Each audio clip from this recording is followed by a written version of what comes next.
Ladies and sports fun. This is episode 5 of your favorite sports podcast. Time Out. What is Time Out? Time Out is a weekly podcast focusing on major highlights in sport in Kenya, across the globe, behind the scenes happenings both on and off the pitch, numbers, human interest stories in sport, and a look at the future talent in sport. With me is our usual suspects, Michael Kwambo. Salimia watu Mike. Well, thank you so much, Richie. It's great to meet up. We obviously haven't touched base in quite a while. The working week has been crazy for both of us, but here we are taking another time out, just obviously looking at the headlines and discussing matters behind the headlines. Definitely.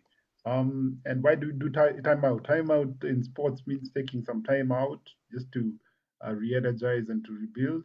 As we have seen in many sports activities and many sports events, it's important to take a back seat and look at what has been going on and off the pitch. This week, we start with interesting highlights. Mashemeji Derby.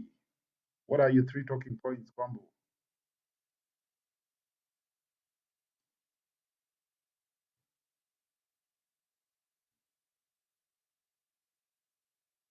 Sorry, I can't hear you. You have muted your mic. Yeah. Well, thank you once again, Richie. You have been clear with your introduction of timeout. A lot of things have happened over the past week, the past weekend as well, and this is our opportunity to discuss them. And like we said earlier, also talk about things behind the headlines. Perfect. Right off the bat, I was saying, what's your highlight for the Mashemeji Derby that you had yesterday? Well, my highlight was Anthony Kimani resigning after the game. The game in itself was a dull and dreary affair. Obviously, didn't live up to the hype that had preceded it. But to hear that Anthony Kimani had resigned for me was frustrating. It was painful because this is somebody who has really steadied the ship, not on one occasion, but 2 occasions. Remember when Andre Kasambungo left Leopards in December 2019? He came in and steadied the ship. He got the team playing in the same way that Kasambungo had instilled a philosophy of playing with. And I mean, things were looking good. And then what do AFC Leopards do? They go ahead and announce Thomas Truka as their head coach. So this gentleman says that his life is under threat.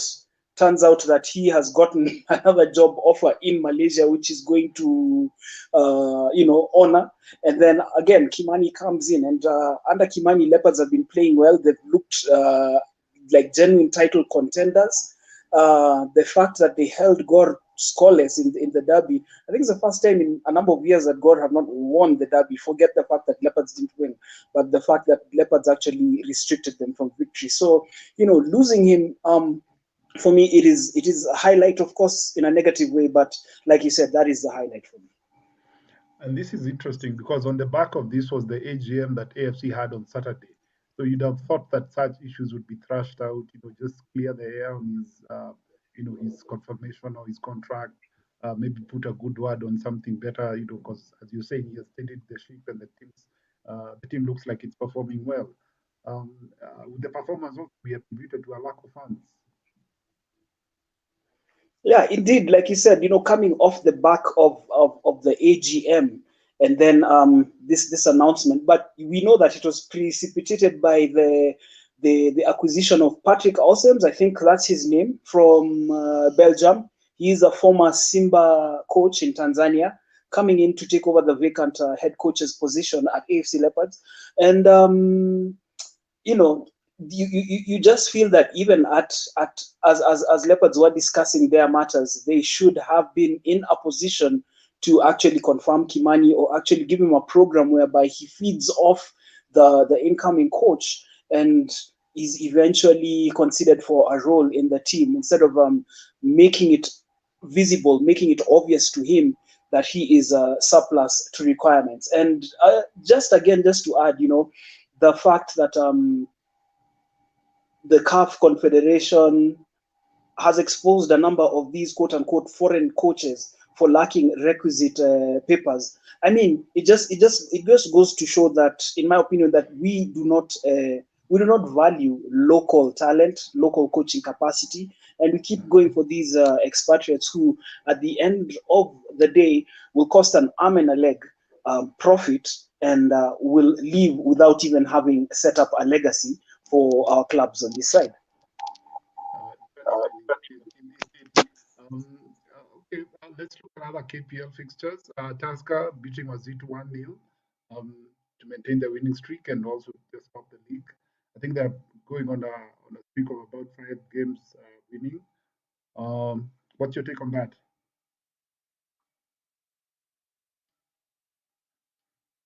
You muted your mic again. Yeah, I can hear you. I'm just trying to be diligent in terms of sound and not trying to pick up foreign foreign noises.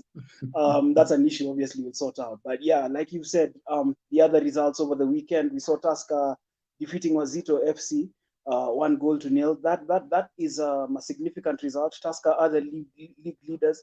Wazito have been the form team in January, winning all 5 of their games. That winning streak coming to an end in February. I think these two teams are among the contenders for the title. Obviously, you can't rule out Gor as well. The other results as well were quite significant. Bandari defeating Kariobangi Sharks in Nairobi. Is this the beginning of the end of Kariobangi's fine run of form? I don't know. KCB staying in touch with victory over Zukericho. They're just a point behind Tusker. It is, for me, still quite an open race. And barring probably a recurrence of the pandemic in epic proportions, it is one that I would like to see go down to the wire. Sorry to take you back. Now that Anthony Kimani has left AFC, would you see him taking any of the other teams, especially the top maybe 4 contenders, the likes of Tusker, ECB? Are they likely to, get his services? Well, I wouldn't speak too much about Tusker, because Tusker looking quite settled under the veteran Robert Matano. They obviously would want to see out the season with him. I probably think that if Anthony Kimani, obviously we don't know about his future plans, but if he were to take the plunge into coaching in the KPL, there is quite a number of clubs that would definitely benefit from his services. I'm looking at the mid-table clubs across the board. Of course, there have been a number of appointments. You saw Abdallah Juma take over at Western Steamer, but there's still a number of clubs that would be interested in him taking over. Okay. Going continental now. Chan, the finals happened over the weekend. Morocco winning back-to-back titles after beating Mali. The Atlas Lions showed everyone. I mean, beating the hosts, beating Mali. Is it a renaissance of sorts for the Moroccan team? I think the result from Morocco, definitely number one, it is a renaissance of sorts for Morocco. The fact that they are strong in terms of their domestic squad and their squad of European-based players. Remember, they also created history by becoming the first team to defend the CHAN title. This hasn't happened since the tournament's inception quite a while back. But I think more importantly, it is a reflection of the domestic league in Morocco, which I would compare to some European leagues as well. It has great quality in terms of players and the remuneration, and that is quality that is beginning to come to the fore, and just showing you that they are head and shoulders above the rest of the teams on the African continent. Are we likely to see another Hajj coming from the Atlas Lions? Well, I don't think quite as talented as him, but definitely we should expect to see a lot more exceptional talent come from the Atlas Lions. Remember, they are also quite keen on tracing players of Moroccan heritage. I saw last week there's a player, I forget his name, but he got clearance to play for Morocco, having represented Spain at junior level. And the fact that they are doing that while also consolidating their domestic leagues definitely shows their intent now and in years to come. And that's a vindication maybe of how strong for most of the domestic leagues across the continent, that if you're able to build local talent, if you represent your country beyond the borders, then they're able to push that and push the envelope and just perform at such like what the Atlas Lions have done. Interestingly, too, on the same game, we had Kenya representation, but it was at the centerpiece.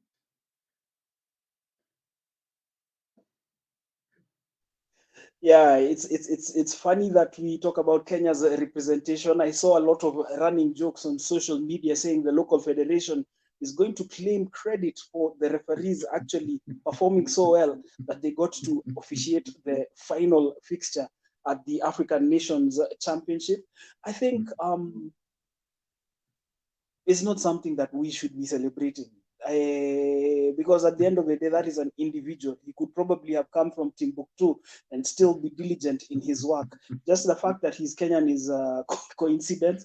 I'll congratulate him for a good job. Okay, yeah, Dr. Peter Owero and Gilbert Cheruiyot, kudos to you. But again, FKF, house in order. Yeah, indeed, let the house be in order. And as a national team, that's what we should be celebrating, playing in Chan and not referees officiating. Interestingly, in related news, Mulay has announced a provisional Harambee Stars squad for the AFCON qualifiers. What's your take on the squad so far? Do you think we can hack it? Do you think we have what it takes to qualify for the Cup of Nations? I think it's a good squad. If you look at it, those are the local-based players. I was about to say that players like Arnold Origi and company had been dropped until I further looked at that provisional squad. He's taken the best performers from the KPL over the past few weeks, which I think is good. It's an indication that he is got his ear to the ground, that he's observing what is happening. It is a squad that I feel would qualify in for the Cup of Nations in other circumstances. Remember where we are right now. I think for us it's more or less done. Games against Togo and Egypt coming up. We failed to beat Togo in Nairobi. We held Egypt to a draw in Cairo, but they will definitely come here with intent. Playing Togo away in Lome will be difficult. So in terms of that, qualification for me is a far-fetched dream. But the fact that he's been able to call up a number of informed players, the likes of obviously Eric Kapaito from Kariobangi Sharks, Elvis Rupia from AFC Leopards, and the Tusker youngster Henry Major, who has been playing well. He's still only 19, but definitely showing his fine form for his club, and is deserving of a call up to the national team for national team duty. I think what should happen is let's be realistic. Let's look at building this team for the future. Let's forget about qualifying for the AFCON in 2022. Indeed, let's see what Ghost can produce in the last couple of games. As you say, it's a bit far fetched. Beating Togo, I don't think we have a very good away record. The Pharaohs coming to Nairobi, and definitely with no fans, most likely by then we might have a few fans, but all for all its purposes, I don't think we'll have enough fans to sort of rally the team and beat the Pharaohs in Nairobi. Moving on swiftly, we go to your favorite game, rugby. Kenya Cup kicked off over the weekend. What's your take on the game so far? Well, 11 months out means that there's a lot of rust. And I'll say this without any bias. Watching the game between Egerton and Mean Machine was akin to watching paint dry. Um, having said that, of course, the rust is understandable. The two teams were fighting for a qualification berth, or looking to make it to the next round of qualifying for the Kenya Cup. Of course, Mean Machine triumphing by 37 points to 0. I think my take is that I'm happy as a rugby enthusiast that the game is back and that we'll be able to to enjoy a full season. Remember, this weekend, Mean Machine traveled to Kakamega. They play against Masinde Muliro University of Science and Technology. The winner of that game qualifies for the Kenya Cup alongside the winner of the match between Strathmore and Northern Suburbs. Northern Suburbs got a bye to the final round of qualifying after USIU pulled out.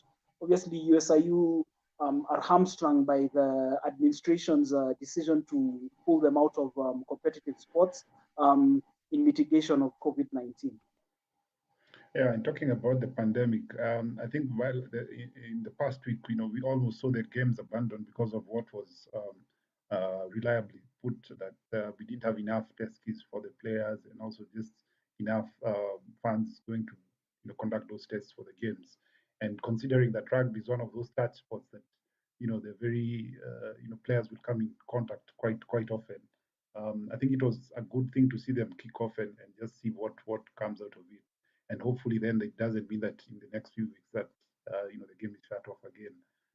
But as you say, the Mean Machine playing it safe. I think if they go to Kakamega and just close it off with Masinde, it would be a good thing to see them back in the main cup, Kenya Cup. For Strathmore, I think it's an interesting take. I have a soft spot for the team. I mean, you would know that by virtue of my other life. But it's interesting because they had almost thought they had gotten a bye, in the Kenya Cup. But for them to competitively win their position, then that's a good show. And let's see what happens in the next weekend.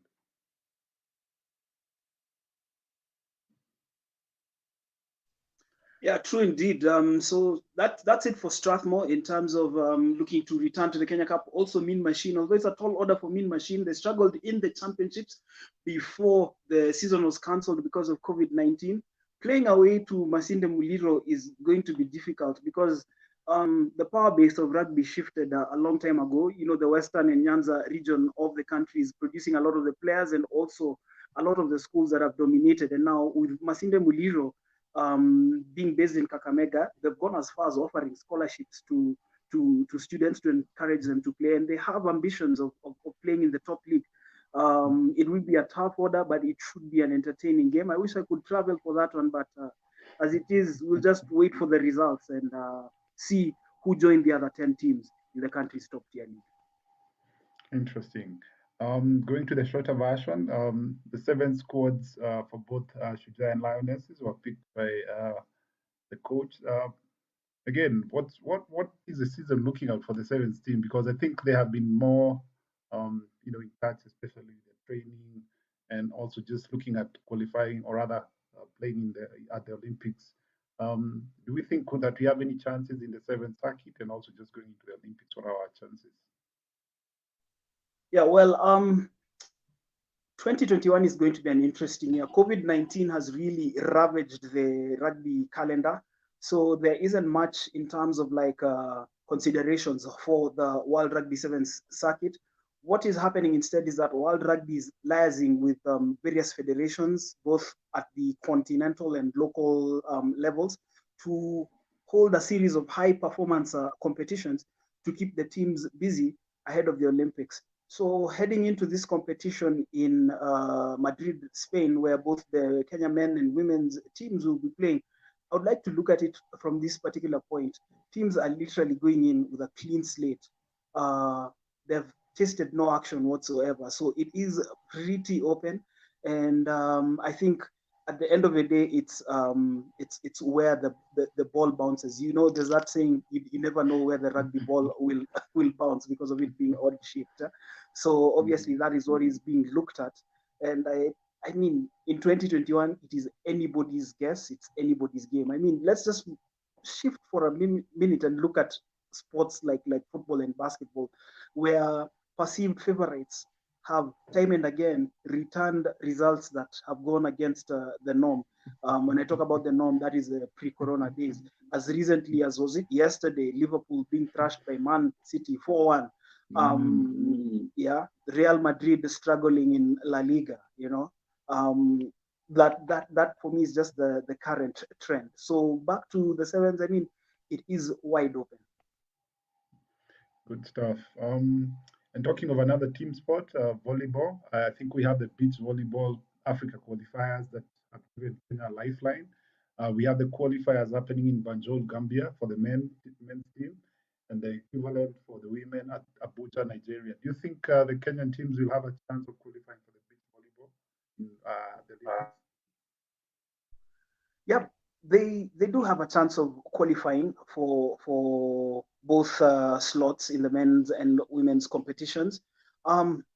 Especially having been given a lifeline, I think this is the point where you go for broke, literally, and just decide that we're going into this competition and nothing less than a podium finish and qualification to the Olympics. So I think they're in with a chance. So it really is up to them not to drop the ball, quite literally. Last I checked, I think it was Dorcas Nandasaba playing, sort of like the retirement thingy going into beach volleyball. I don't know what the current, sort of like twos or pairs, playing in the teams, but I think that is information we can get by the time we get to the qualifiers. But all the best to the Kenyan teams as they look to qualify for the Olympics for the beach volleyball passion. In other sports news, last week we saw Bridget Kosgei named as the brand ambassador for Stanbic Bank. Is that a good thing for Kenyan sportsmen, or what do you think, Kwambo? Yeah, obviously it is something good. Remember, I think you and I grew up in generations where we saw people, literally models, being plucked out of casting agencies to go and you know uh, depict sporting scenarios for local brands. And the fact that now we are able to get somebody who is obviously number one, an athlete, a practicing athlete, and one of repute as well, I think is good because number one, it shows that we are appreciating our sports people and literally giving them the visibility that they deserve. I mean, it's easier now for you to accept these things, because with these endorsements, at the end of the day, you look to build your brand, protect your brand, but more importantly, stay competitive and relevant. So for Bridget Kosgei being embraced as the brand ambassador by Stanbic, I know it's for their Dada product, but still, it is something good, and we just like to encourage a lot more of these corporate bodies to continue doing the same in terms of investing in local sport, recognizing our athletes as well, and giving them these opportunities going forward. And talking of representing, Kenya also representing the brand, we have Sabrina Samida looking to ski at the World Ski Championships from the 8th, that's from today to the 21st of February. Um, Sabrina, I think you remember her with the animal print ski suit. She's looking to do the women's alpine combined, women's super G, and women's downhill. Those are ski different disciplines. I think those are three different disciplines. What do you think of that performance from Sabrina? Well, I think it's good. Yeah, I think it's good that Sabrina is maintaining the trend that was set by Philip Boet in 1998 when he became Kenya's first Winter Olympian. Obviously, he was towards the tail end of his career. Sabrina is much younger. I think it's good in the sense that we are truly depicting ourselves as a sporting nation, not only with summer sports, but with winter related sports as well. I think the athletic ability of Kenyans comes to the fore, and just wishing her well in terms of her performances. But again, it for me is important that we embrace all sorts of sporting disciplines as we move forward, and you just never know where we might get lucky. I think the tragedy for me is that for her to be in such a global edifice and representing the country in such an event which is so unique, we still don't have a Kenyan brand that is carrying her out, just of promoting their own. Um, what do you think? I didn't get you clearly. Could you please repeat the question? So sorry, So sorry, I was saying, we have seen her this is, I think, the second time that she's representing the country at the ski championship, but we still don't have a Kenyan brand that is sort of pushing their branding around her and sort of giving her endorsements and pushing that. And I can imagine for such a sport that is so unique to the European and more developed economies, an outlier like her would be such a huge sell and just a huge visibility for any brand that would look to sort of appear global at that stage. What do you think? Yeah, well, I think many of our corporate entities are still asleep in terms of wanting to, I identify with people like Sabrina. This is something that we encounter on a day-to-day basis when in my day job, we are sending out proposals looking for sponsorships. Everybody wants to sponsor the national sevens team, but not the other products around it, like the under 20s or the women's team, which, like you said, are outliers as well, which have their own unique branding and selling propositions that you could milk. So it is unfortunate. So until we change that mindset, we will probably see the likes of Sabrina fly the flag high, but not benefit from benefiting from representing the country and being flag bearers. Because I do believe at the end of the day, there's a recognition she needs to get, and maybe just to give you examples of the great United States of America, where even if you did something as mundane as bowling, um, there's somebody who'd associate with that and give you endorsements from here to to the end of the world. Exactly. Um, and talking about awards, we have the Sportsman of the Year awards happening in 2021. This year we'll only have six award categories. I think they've really cut it down because of the calendar that was non-existent in 2020. They've not confirmed the dates yet, but I think it's happening in this past quarter. Who are the likely favorites for this? Who's your favorite to take the Sportsman of the Year or Women's Sportsman of the Year? Well, maybe just an update first before we go to my favorite. I was having a chat with a friend in the media fraternity who intimated that the Soya Awards will be held on the weekend of 19th of February in Naivasha. But when it comes down to a favorite for athlete of the year, um, a lot of things passed us in 2020. So I think I don't know. It is open for me. Okay. Okay. I think from the I think women, from the women, I'd give Helen give Obiri. Helen She's Obiri. quite She's active on quite the active on the. for the men. For the I men, I I'd look at the local league and maybe your friend what's his name, the goal scorer, Rupia. But that's a bit far fetched. I think you might have to contend with the athletes and other major sports besides football. Yeah, well, I agree. Obiri had been a tad consistent. She's hogged the headlines. She's put in a number of good performances. Probably also the newly appointed brand ambassador for Stanbic Bank, Bridget Kosgei. Remember what she did in London, winning the London Marathon. So I think those for me would out.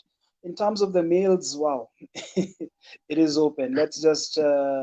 I think this one. Let's just sit it out and see what they throw our way. Okay. Going to more global news now. We had the Australian Tennis Open starting off last week.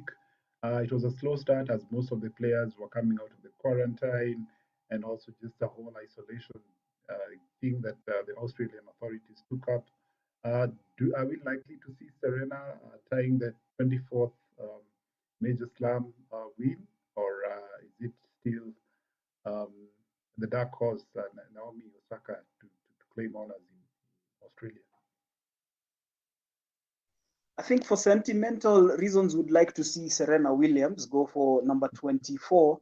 But I do feel this is Naomi Osaka's, obviously, for the fact that she's younger, she's a lot hungrier. I'm not questioning anything about Serena, but I feel now it's more a quest for immortality than than actually wanting to achieve that record. And it could happen. And I speak from a very informed point of view having watched time and again the career path of Muhammad Ali when he decided to hang on longer than expected, and when he quit, he was a beaten man. I think Serena has done really well in terms of raising the flag of let's call a spade of black sports people.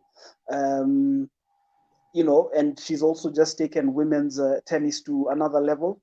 But I think where she's gotten to, she's pushing it. If she wins it, well and good, we will celebrate. But if she doesn't, I would like it to be Naomi Osaka. Critics will say that Serena retired at the U.S. Open, which Naomi eventually won off of an injury that she sort of got before getting to the finals. Um, do you think if she's perfectly fit to the finals, it would be a Serena Osaka final, and who knows who takes the honors? If she's perfectly fit and if she meets Naomi Osaka in the final, it still is open. I think it'll be what can I say? The past versus the present. And you never know how those ones turn out, because at times the experience of days gone by trumps the current form, and in other days that current form is just too much for the experience. So it will be a very open final in the event that the two of them meet. Okay. For the men's version, we have Djokovic, who's sort of the president or the chair of the Tennis Players Association, who had put some very outrageous requests before they started the tournament, saying that they need private residence for training, individual rooms, and not just these quarantine centers, which the organizers of the Australian Open outrightly refused. Do you think he'll, sort of play him on as against Nadal, or do you see Nadal still reigning top rank? Well, previous experience has shown that if you give outrageous demands, you don't go far. That is the lighter version of it. But I think for me, it's because that already is a distraction. So it purely just gets your mind off the game, off the ball. If you just come in quiet, knowing that yes, you've got mountains to climb, and stay focused. I'm not saying that you stay humble. You could still give your demands, but not in public.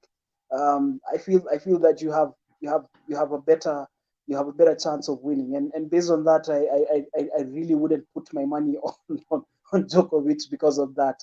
I think everybody else who's coming, it will be open, but with those demands, I think that for me already eliminates him from going all the way to the championship match. Okay. This is the part I miss Dora, because then her favorite sports person finally signed his contract with Mercedes. Lewis Hamilton signed the contract, but they're saying there is a clause they call the Verstappen clause. What's all that? I know you and I both know that Hamilton has been very vocal about human rights issues like Black Lives Matter, and part of his contract, it is a 1 year contract. He's talked about diversion, not diversion, but diversity and inclusion as well. So obviously, wanting to see a lot more people of color coming into programs that are run by the Mercedes team, and also a lot more other people from society. I think when they talk about inclusion, probably talking about a lot more females becoming involved with the sport. And you have to give it to Hamilton. Remember, a few weeks ago, we said that he wasn't going anywhere. He was just going to sign, and it was going to be on his own terms. He's gotten his own terms, but you can see that this is a win for anybody who's aspiring to come into the sport, because for the longest time, people talk about golf being an elitist sport, but the ultimate elite sport is Formula One. It costs a lot. But now, with issues like inclusion and diversity, you're opening it up to another sphere. And what's going to happen is that probably we will have an increase in popularity and a lot more people taking up the sport in years to come. Mhm. Do we see him regaining his championship, or does the Mercedes team still hold the Wax team, but rather Wax title, but then the other driver, what's his name? I keep forgetting his name. Will he take over? Because I think looking at the performance in 2020, you'd always think that Lewis Hamilton sort of aced a lot of the races and sort of had a lot of good luck riding, into pole positions and winning the races. But I think in 2021 he'll have it rough, especially from his teammate in Mercedes. Yeah, you talked about luck, but I do feel that sometimes you need luck as well. You could have good form, you could have expertise. Sometimes there's also that touch of luck. And with someone like Hamilton, with all the experience he has at this point in time, um, it will be difficult for the other drivers to knock him off the patch because he knows how to win. He's like the Bayern Munich of Formula One. That's how I'd look at him, a juggernaut. So he'll always pull a rabbit out of the hat. And that alone is the one thing that makes him very dangerous, in my opinion. Okay, last but not the least from the global scene, the big one, Super Bowl. A bit muted, I think, for this year, but we have Tom Brady winning his seventh title with a third different team. They're calling him the goats of goats. What do you, what do you think? I broke into laughter because earlier today I happened to be on the BBC social media handles, and there was a discussion around Tom Brady. Is he amongst the greatest sportsmen in the history of sport globally? And I weighed in with a response there that obviously it was satirical, but you and I both know the start-stop nature of American football. I think you play 15 minutes, the others is dedicated to TV ads. But having said that, I think he's the best of the best in the NFL. But to put him on a global pedestal, in my opinion, it wouldn't be right because does my grandmother in Bunyore know about Tom Brady the same way she knows about Pele or Maradona or even, or Usain Bolt? Jordan. Yeah, or Jordan. No. So I think he's one of the legends of the NFL. Let's give him credit for that. Goat of the goat in the NFL, but let's not try and extend it to a global scale. Is it American media getting ahead of themselves like the British media does? Sort of trying to hype a sport and a personality beyond their boundaries. But then when you look at the content and sort of the gist, as you're saying, beyond that, I mean, Tom Brady, I just knew him because of I think the last championship he won, and making that switch, which was almost suicidal. But then again, he's proved his point that he can beat any team that he chooses to perform. I think it is the American media getting ahead of themselves. Remember, these are the same people who declare the NBA winners the world champions, forgetting that basketball is played all across the globe, and they also do that for all their sports. So I think let's go a bit easy on them and just say yes, they're getting ahead of themselves, but also it's because of them operating in a cocoon where it's all about them. Because like I said earlier on, Tom Brady, does he have the global appeal even of David Beckham? No, he doesn't. So they've hyped it and they've done it well, and kudos to that. I'm not trying to take anything away from his feat, because I think for any athlete, winning 7 titles in 10 appearances, and for him at the ripe old age of 43 is something. Those are things I would look at as being romantic. That is the romanticism of sport. But like I said, let's not try and equate him to someone like Eliud Kipchoge. Um, for our listeners, our fans, and those watching, you're still with us at the Time Out Sports podcast. Today we're looking at something interesting. I think what we had over the weekend, football derbies. Um, do we think we still have the best of derbies in Kenya, or is it time that we look at another derby besides the Masebeji derby? What's your take, Kwambo? Because I think this one was a draw affair over the weekend. Well, even prior to COVID, I think the allure of the derby had been fading away. We had been seeing dipping numbers. We had been seeing one-sided contests. I mean, God dominating it from 2016. In fact, March 8, 2016 is the last time AFC Leopards defeated God in the derby. There's a lot, but that for me is beside the point. I think still, regardless of the results on the pitch, we have failed to capitalize on the commercial and emotional value that comes around the derby. I remember writing a few weeks ago on my blog and just talking about the way as kids we used to fanatically support our sides. Me supporting AFC Leopards and some of my neighbors supporting Gor, and the run up to Derby Day was massive. It was big, and having had the benefit of being in Tanzania at the time of the derby between Yanga and Simba, like I said, we have a lot to go. In Simba, it is something that has permeated every sector of society. I remember being in traffic in Dar es Salaam on Derby Day, and just listening to people watching their daladalas, their matatus actually exchange banter, some draped in Simba's colors, some draped in Yanga colors. That is what we need. We need to have that emotional attachment, that commercial attachment. The clubs must do something as well. We can't keep waiting for the authorities to give us venues, to even hype things for us. It needs to be something ongoing. But for now, it is something whose glory is gone and it's turning into just another fixture. Yeah, indeed. And I think, as you say, I think each of the teams has a role to play in making this derby look attractive, or just sort of building the hype around it. And I think they've done that. Both teams didn't do a very good job, sort of canvassing and pushing their fans. Not even just because they didn't have physical facilities to go to, but also just the whole hype around the social media platforms.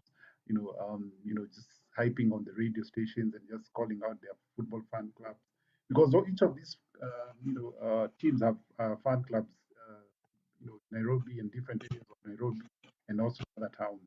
And I think it's imperative that the authorities, the Kenya Premier League authorities, sort of look at such teams and say, okay, how best then can we use our resources to support them? Because when you have a derby like KFC and Gor that is sort of losing its limelight, then it means the Kenyan game is sort of losing its lure. And you put it very aptly that when we go to Simba and Yanga in Tanzania, even I feel the vibrations from Dar es Salaam every time there is that derby. Because the fans, even during this COVID time, to give our good friend JP, who said that there's no COVID, the fans were filled to the brim in the stadium. Um, what then can we say can happen in the derby if once the authorities reopen the stadium? Yeah, well, I didn't get you too clearly. You sounded like you were fading away towards the end of what sounded like a very passionate contribution. No, I was saying, what then can the authorities do to help the derby retain its glory and sort of get back to what it's supposed to be?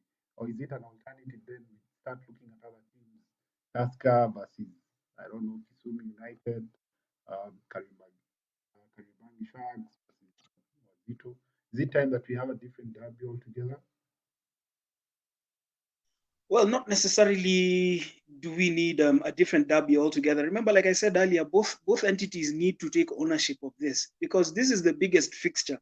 I remember growing up, like again, like I told you, our aspirations was to play in that derby. For me, playing for AFC Leopards, for my friends playing for God, obviously playing against each other.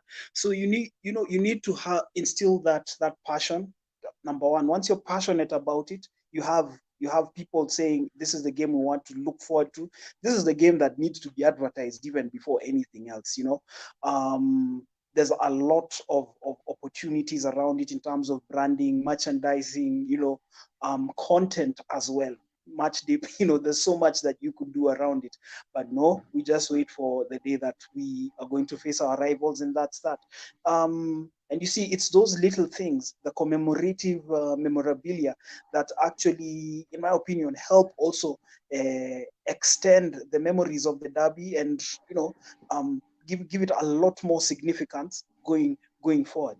But until we view that as a commercial property, until we run our clubs as businesses, we're going nowhere. It must have been yesterday, the day before. I also was on the receiving end of a lot of criticism from my fellow FC Leopards fans for telling them that it is mediocrity to celebrate the purchase of a bus. Because for me, that is that is a basic, just like playing kit and office equipment. I mean, you need to move from point A to B. And why are we celebrating those teams? I was about to say that Leopards has had more buses in the past 22 years and league titles, but that would be going below the belt.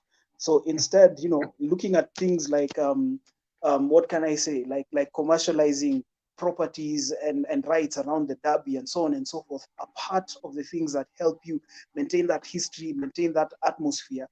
I mean, look at the Super Bowl. We were making fun of it a few minutes ago. Half the game is full of TV ads, and that is the most anticipated game in the NFL season. I mean, everybody starts by saying we're going to the Super Bowl. We don't know who's going to get there. There's already plans for that.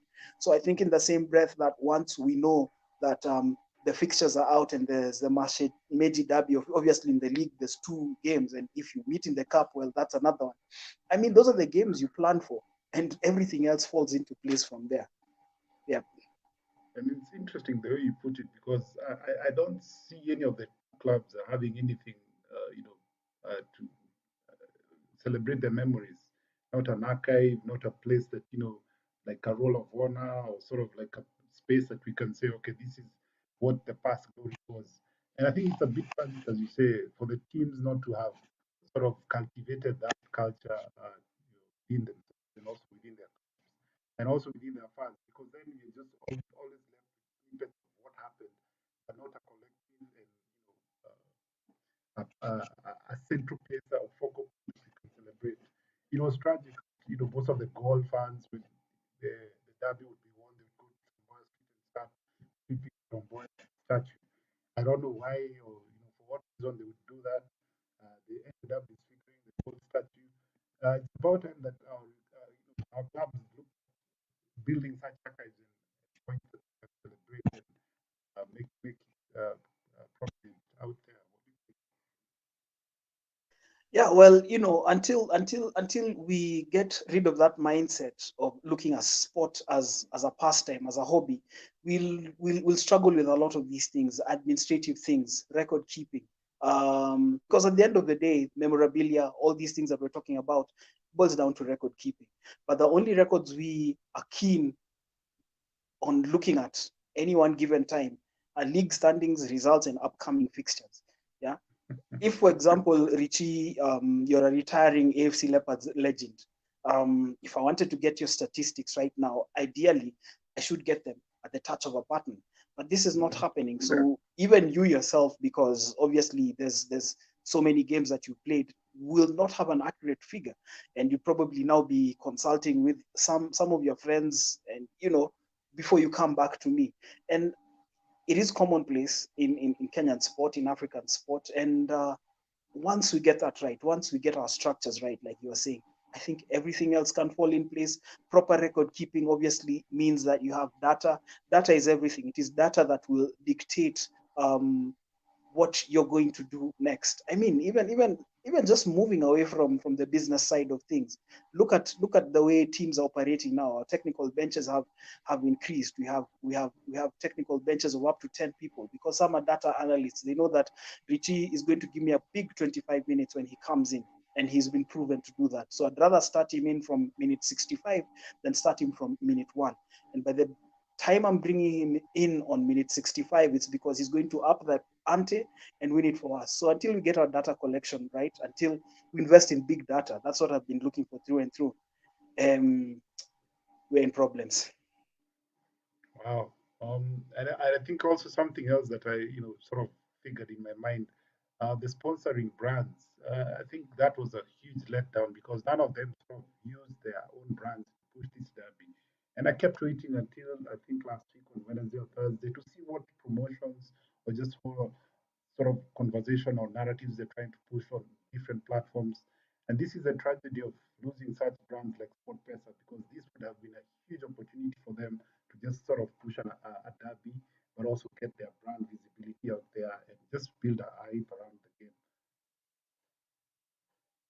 Oh yes, that is true. It is very true. In fact, I couldn't say anything more to that because the brands, like you said, also that's an opportunity for them to hype the derby and also increase their visibility. You will not get any more eyeballs on your brand than during that particular time. That is why, again, using the NFL as an example, the advertisements during the NFL's Super Bowl are astronomical in terms of pricing because they know everybody will be glued there. So yeah, let down, but what can I say? A lesson's going to be learned. I don't know because this is a song that we keep singing time and again. And going back to the Super Bowl, maybe just for for the historians, it was in the 1984 Super Bowl final that Apple advertised their first ever Mac, and using the 1984 by George Orwell sort of scenario, creating a utopian, you know, sort of scene, and trying to look at IBM as the big brother, and that sort of broke the boundaries of barriers for Apple. And as they say, the rest is history. Wow, that's an interesting nugget. I didn't know about that until you mentioned it. Thanks, man. Okay, Okay. time is running out. Let's go to the countdown. We have two big ones, the World Ski Championship starting today to the 21st. I don't think it will be a countdown now because it's already started. But then the other big one is the Kenya Cross Country National Championships coming up in the 20th of February. What do you think, Kwambo? Wow, just looking at the results from some of the provincial and inter-service cross countries that have been taking place, star-studded names staking their claim for participation at the championship at Ngong Racecourse. Uh, they always say the Kenyan championships, especially in the long distance races, are the mini world championships. And that is definitely going to be true once again. The likes of Obiri, we saw them winning the KDF championships, Kibiot Kandia as well. Geoffrey Kamworor winning his eighth consecutive Kenya Police Championship. And then there's the gentleman from prisons, I forget his name. Remember, all these are also the athletes who represent the national team on international assignments on the track and during cross country. It should be exciting, something made for TV, you know. And it's one of the things I wish that would take the same trajectory as the Mashemeji Derby did in days gone by, because we are seeing a lot of Kenyan world beaters performing at home for probably, you know, they perform at home during the trials and during the national cross country championship. And this is something big. I believe AK can make this even bigger. Definitely, and that's why we count down to it. So the 20th of February, watch out for the National Cross Country Championship. Sorry. Um, Gazing into the crystal ball, my athlete for today, it's a runner, Ronex Kipruto. This is a world record holder in the 10 kilometers under 21 and also the under 20 10,000 meters champion. What do you think about Ronex, Kwambo? Well, I do hope that Ronex Kipruto is among the athletes who will finally deliver gold to Kenya in the Olympic Games over the 10,000-meter race. Because the last time Kenya won gold was way back in 1968. Naftali Temu, may his soul rest in peace, winning that gold medal.